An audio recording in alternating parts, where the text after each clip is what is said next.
Viaggio di ritorno di Santo Crisci.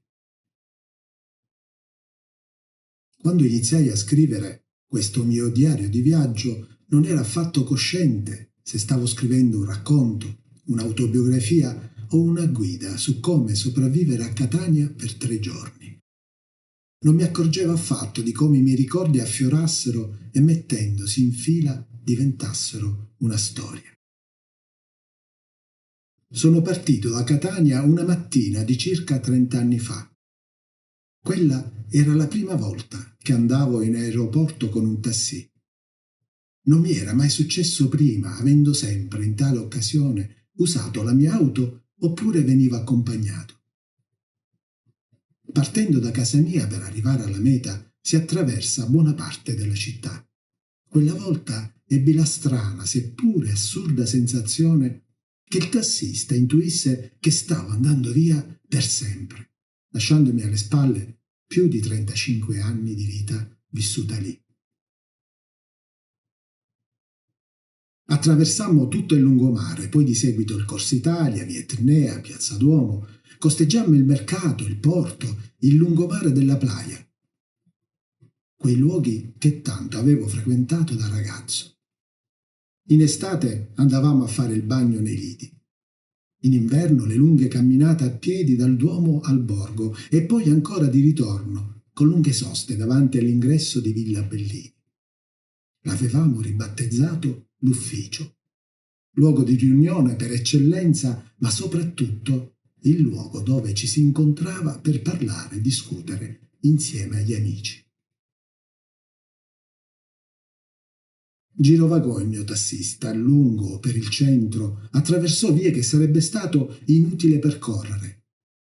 Sembrava che volesse farmi incidere bene e a fondo nella mente quei luoghi prima di lasciarli per sempre.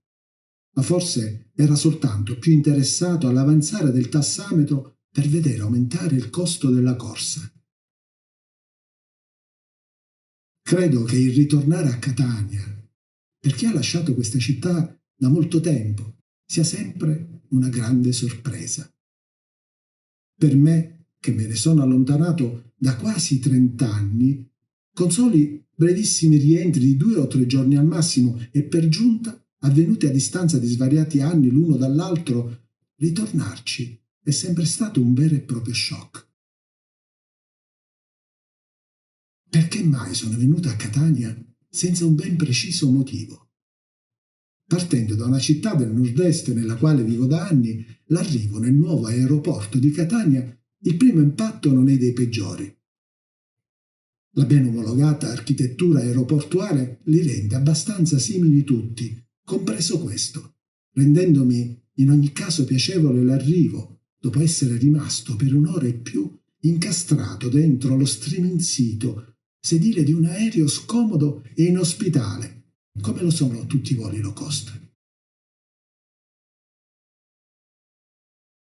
Sono le 9 del mattino di un qualsiasi giorno feriale e il traffico si fa sempre più intenso. Tutte le strade continuano a stiparsi di auto, è l'ora di aperture di uffici e negozi e tutti si dirigono verso la città. Arrivano soprattutto dalle zone di recente urbanizzazione, quelle borgate una volta isolate che oggi sono diventate le nuove zone residenziali. Vecchi quartieri, prima abitati soprattutto da artigiani e piccole imprese manifatturiere, sono stati smembrati e trasformati in anonima e degradata periferia cittadina. Adesso le auto scorrono a centinaia e ci sorpassano indifferenti da destra e da sinistra. Agli svincoli le code diventano sempre più lunghe. Procedendo quasi a passo d'uomo ho modo di osservare i grandi cartelli segnaletici, con sopra scritti i nomi di località a me note: Motta, Librino, Paternò, Montepò, San Giorgio, ma alle quali oggi non riesco più a dare una collocazione geografica esatta. Potrei in questo momento essere ovunque. Non riesco più a orientarmi e a capire dove esattamente mi trovo. Per quanto io cerchi di rintracciare mentalmente le coordinate di quelle località che fino a ieri pensavo di avere ancora impresse nella mente.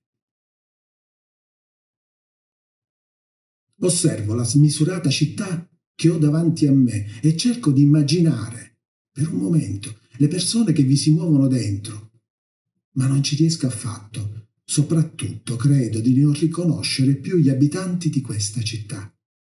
È la gente, è l'aria che si respira che non riconosco più e questo mi fa sentire straniero.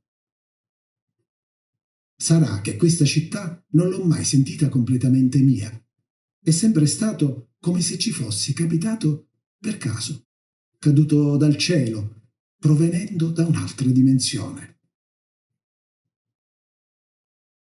Nonostante che qui ci sia nato e cresciuto, con i suoi sapori, gli odori, il suono modulato del dialetto, il colore grigio della lava dalle mille sfumature e il colore azzurro d'un mare che ho sempre considerato il mio mare, con cui ho fatto amicizia già da bambino, da solo, vincendo le mille paure che i miei genitori, vigiani venuti dall'interno dell'isola, mi trasmettevano.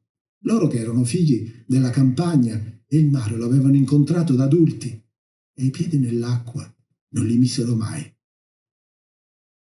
Vorrei oggi capirla, questa Catania e chi ci abita, o forse vorrei capire me stesso.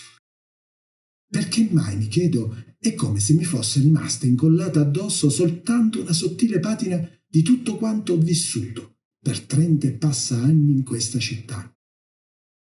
Chi di noi due è cambiato di più? Un raggio del sole appena affiorato dal mare, riflettendosi nel vetro di una finestra vicina, colpisce i miei occhi. Sembra quel gioco che facevamo da ragazzini con qualche scheggia di specchio trovato in strada. Che grande capacità avevamo di divertirci con niente. Penso che oggi, neanche usando un raggio laser, dei ragazzini sarebbero capaci di giocare per ore come si faceva allora.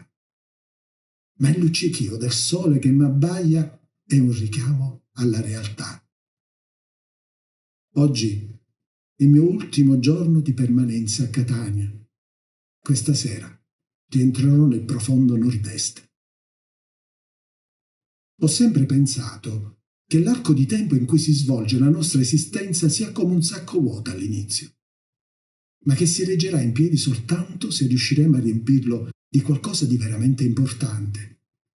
E oggi mi domando se lo si possa riempire anche del nostro passato, dei ricordi, delle nostalgie, dei rimpianti, delle gioie, dei fallimenti. Oppure se soltanto ciò che viviamo nel presente ha un valore reale. Rischiamo forse che il nostro sacco si afflosci non appena tutto il nostro passato possa sparire con la perdita della memoria di ciò che siamo stati, che abbiamo vissuto, amato e odiato. Cosa ho veramente cercato in questi giorni? Forse di vedere quanto sia veramente cambiata questa città o quanto in nuovo abbia migliorato quello che di vecchio esisteva già. O piuttosto di recuperare quello spazio vuoto che si è sempre frapposto tra me e questa città, impedendomi di decidere se amarla oppure odiarla, di fuggirne per sempre, o se ritornarci a rotolarmi nella sua polvere, come facevo da bambino, vivendo in un quartiere dove l'asfalto era ancora là da venire.